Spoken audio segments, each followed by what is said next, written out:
भगवान का अभिप्राय जब मैं बार बार कहूं तो भगवान जीव नहीं, भा माने भूमि, गा माने गगन, वा माने वायु, ना माने नभ, जो पांचों तत्वों का नियंता है उसको भगवान कहते हैं। God is the generation of energy. God, और आप गॉड से ही गुड बन सकते हैं, या इसके ठीक विपरीत कहें, गुड से ही गॉड बन सकते हैं। आप अच्छे कर्म कीजिए। यद्यपि समय काल परिस्थिति ऐसी है कि लोग गुड नहीं गॉड ही बनना चाहते हैं, लेकिन ये भी एक देखिए, ये भी एक प्रताप है।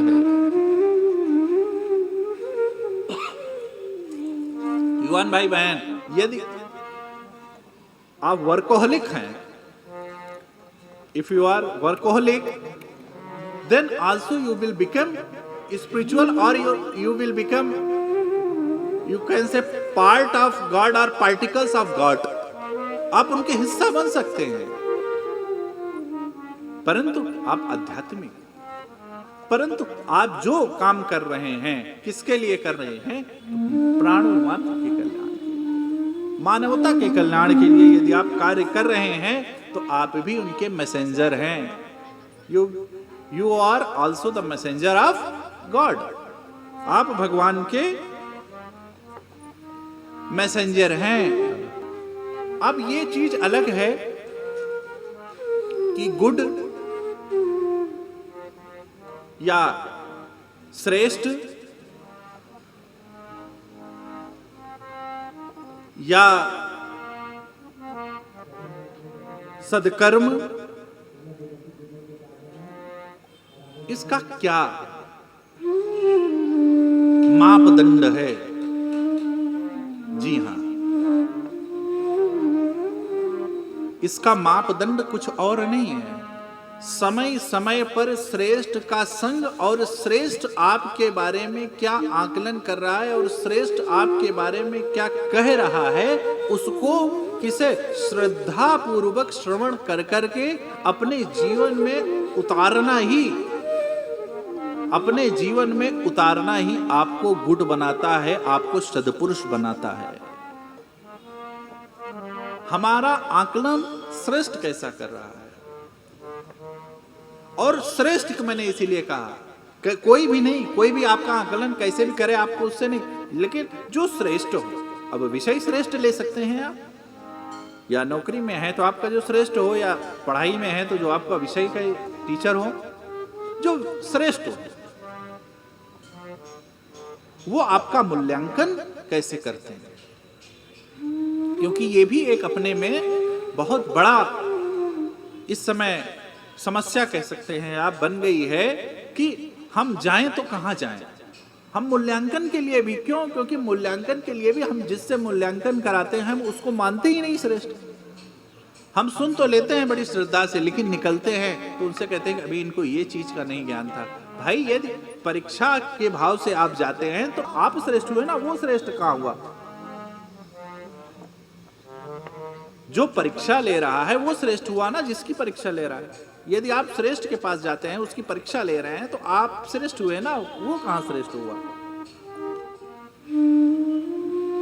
मनुष्यता भैया। राणा सांगाजी राजस्थान में मेवाड़ के जो राजा हुए, उन्होंने अपनी प्रजा की रक्षा के लिए शरीर पर 80 घाव थे। आज भी उनको गॉड ऑफ सैनिक कहा जाता है, सैनिकों का भगवान कहा जाता है। उन्होंने अपने प्रजा की रक्षा के लिए अंत तक 80 घाव सहते हुए, दर्द सहते हुए भी अंत तक अपने प्रजा की रक्षा के लिए प्राण त्याग दिए। ये है मनुष्यता।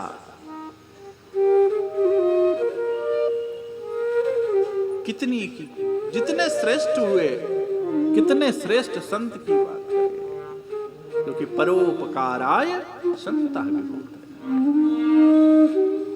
संता, संत श्रेष्ठ। ये क्या है? उसकी शोभा ही परोपकार है।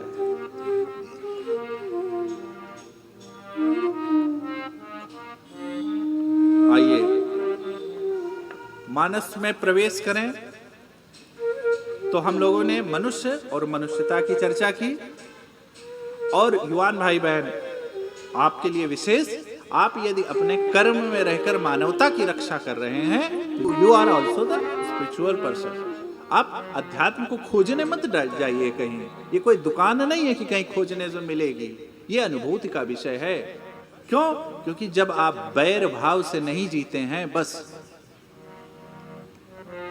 क्योंकि वैर भाव से जीने से आपके चेहरे का नूर गायब हो जाता है, आपके चेहरे का तेज खत्म हो जाता है।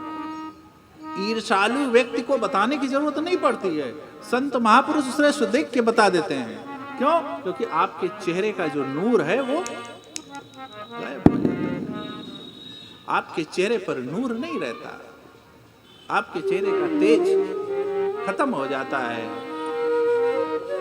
इसीलिए अध्यात्म आपको ईर्ष्या से बचाता है, अध्यात्म आपको अहंकार से बचाता है। देखिए, अहंकारी व्यक्ति कुछ भी प्राप्त कर सकता है, परंतु एक बात ये निश्चित है कि वो परमात्मा को नहीं प्राप्त कर सकता, इसमें कोई दो मत नहीं। अहंकारी व्यक्ति सब कुछ प्राप्त कर सकता है, परंतु परमात्मा को नहीं प्राप्त कर सकता। प्राप्त किया क्या? हिरण्याकश्यप, कंस, रावण परम विज्ञान, परम ज्ञानी, पंडित कुल में, ब्राह्मण कुल में जन्म लिया, परम तेजस्वी, परंतु उसका एक अवगुण, एक अहंकार उसके सारे सद्गुणों पर पानी फेर दिया। आज भी वो दैत्यों का राजा कह जाने लगा, सिर्फ एक अहंकार। क्यों? क्योंकि इन लोगों ने आज जो परिस्थिति बन गई है, यद्यपि आज भी कोई परिस्थिति उससे कमजोर नहीं है, इनके काल समय में पर भी इन्होंने भगवान की पूजा बंद करा करके अपनी पूजा करवाई। और यही परिस्थिति हमारी आज की है। कृपा लेने के लिए हम क्या क्या करते हैं?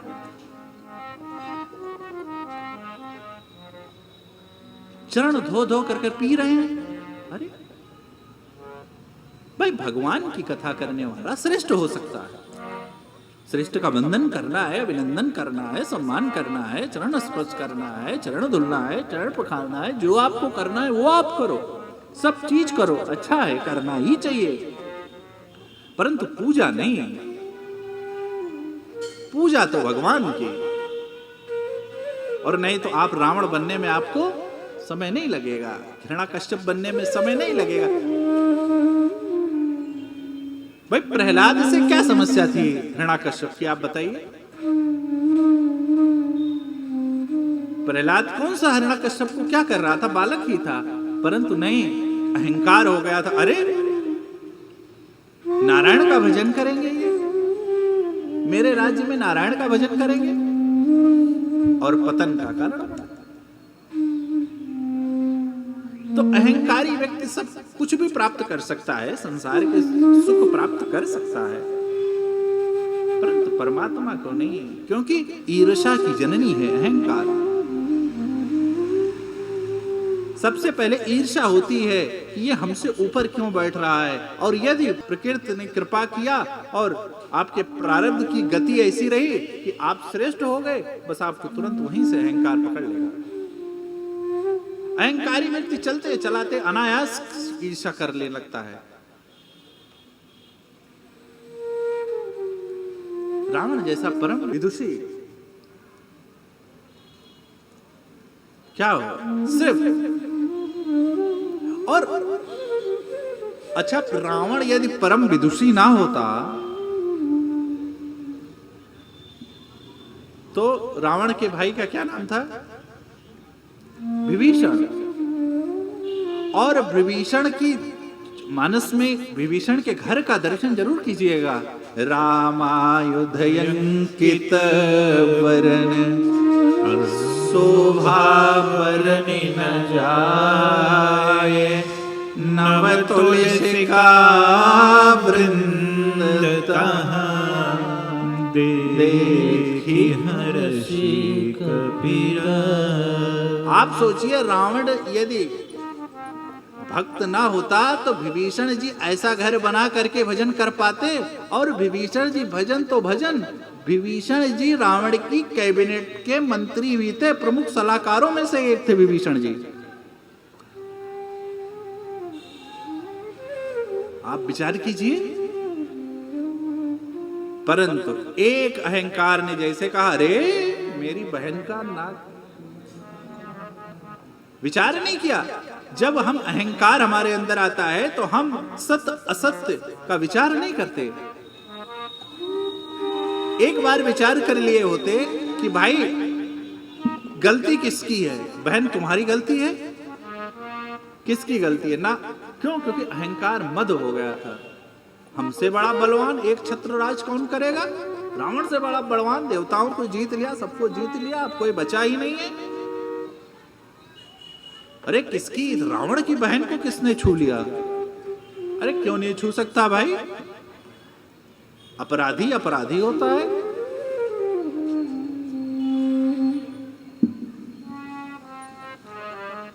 और बिना विचारे निर्णय ले लिया बैर करने का,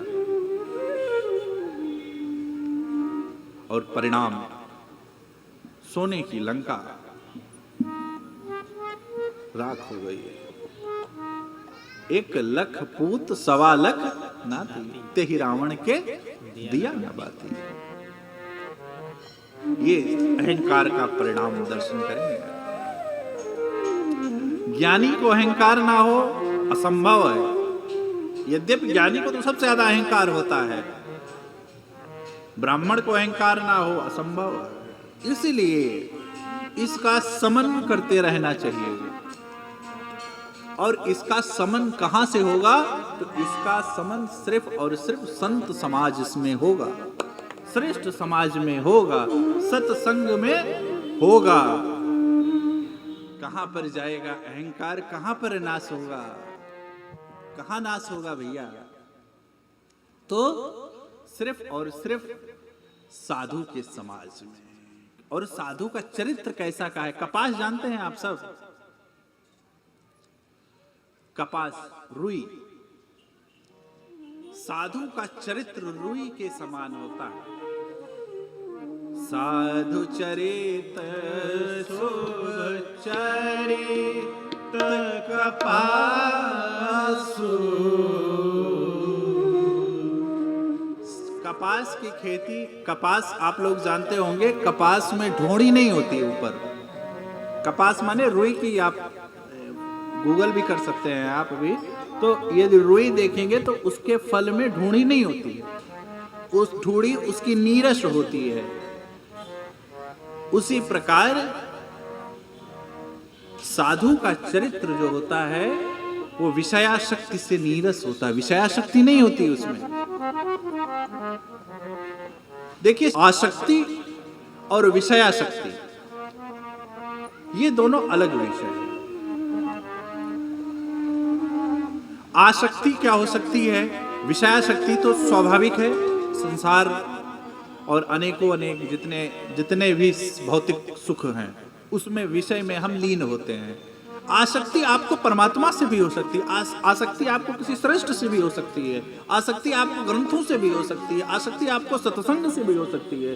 तो आसक्ति अच्छी है, परंतु विषयाशक्ति अच्छी नहीं है। तो साधु क्या होता है? विषयहीन होता है, उसमें विषय की कोई कामना नहीं होती है। आसक्ति होती है परमात्मा से, अपने श्रेष्ठ से आसक्ति होती है। तंतु आप लोग जानते हैं क्या? तंतु किसी चीज को गांठ से बांध देना, किसी चीज को जोड़ देना, जैसे समूहों, ग्रुप्स। उसी प्रकार जैसे एक धागा जैसे रुई से निकलता है, अनेक अनेक तंतु निकलता है ना, अनेक तंतु के बाद उसको गुड़ करके एक पूरा धागा निकाला जाता है। तो कपास क्या होता है? पहले पीटा जाता है, फिर उसको निकाला जाता है, फिर उसको धुना जाता है, फिर वो अनेकों अनेक प्रक्रिया है, फिर जाकर के वो आपको सुख देता है, तब वो रुई बन करके आपको सुख देता है। उसी प्रकार है साधु। इस संसार में क्या करता है? सबसे पहले वो अपने घर को छोड़ता है, जिस माँ बाप से जन्म लिए रहता है, एक प्रक्रिया साधारण, ये एक हमारे ग्रंथ में पहले वो अपने माँ बाप को छोड़ता है, उनसे विषयाशक्ति से दूर होता है, फिर घर परिवार समाज को छोड़ता है। जो साधु का स्वभाव ग्रंथों में बताया गया है, वो अपना घर छोड़ते हैं, अपने परिवार छोड़ते हैं, और फिर उसके बाद में समूह समाज की अनेक बुराइयों को झेलते हैं। कोई कुछ कहता है, कोई कुछ कहता है। उसी प्रकार जिस प्रकार रुई अनेक धुनी जाती है, पीटी जाती है, निकाली जाती है, धागा उसमें सुई में डाल करके नोक से छिद्र कर करके क्या होता है, अपने तन को ढकता है, आपके तन को ढकता है। उसी प्रकार साधु अपने अंदर अनेक संसार के झंझाटों को झेलते हुए, अनेकों कष्ट सहते हुए, सिर्फ और सिर्फ उसके उद्देश्य एक ही रहता है, क्या, कि हम समाज का कल्याण करें। कैसे करें और क्यों करें? क्योंकि संत बिटप सरिता गिरिधर ने, संत बिटप सरिता गिरिधर ने, परहित है तो सबहि के करने, परहित है तो सबहि के करने। दूसरों के छिद्रों को ढकता है, क्या, अपने को कष्ट देकर। यदि आप समाज के लिए कुछ करना चाहते हैं तो इसके लिए आप तैयार रहिए कि समाज आप पर पूरी छड़ी लगा देगा आरोपों की। समाज आपको इतनी आसानी से आपको परोपकार नहीं करने देता। कितनी बाधाओं को झेलते हैं साधु, अनेक बाधाओं को झेलते हैं, सिर्फ किसके लिए? तो हम अपने समाज के लिए, आने वाली पीढ़ियों के लिए, अपने धर्म ग्रंथ के लिए, अपने संस्कृत के संरक्षण के लिए ही तो साधु रात दिन सारी समस्याओं को झेलता है। क्यों? क्योंकि सद्पुरुषों के सानिध्य से आपके जीवन में सद्भाव आता है। सद्भाव की जननी है सद्पुरुष का संग और विचार। इसीलिए साधु समाज का सेवन करने के लिए ग्रंथों में बताया गया, साधु चरित्र शुभ चरित्र कपाश मुद मंगल।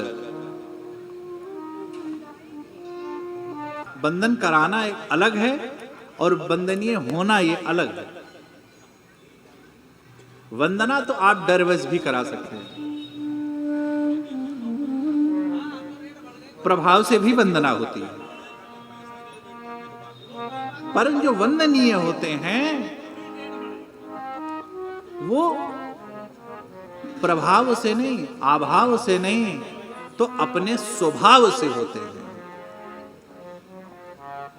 जो वंदनीय होते हैं वो ना अभाव से ना वो प्रभाव से, तो वो अपने स्वभाव से वंदनीय होते हैं। जैसे मेरे श्री कृष्ण,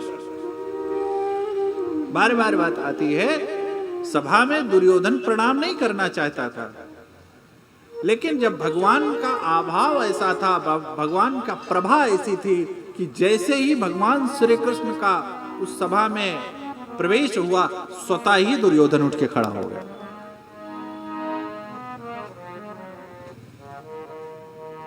ये होता है आपके जीवन का प्रभाव।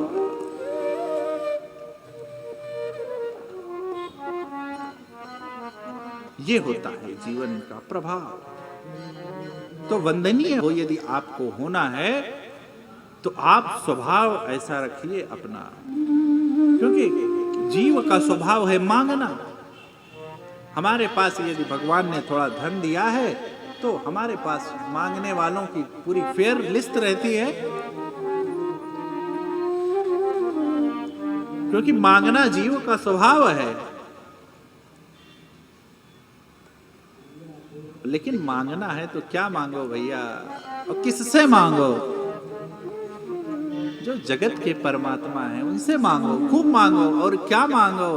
भक्ति सदा सत्संग।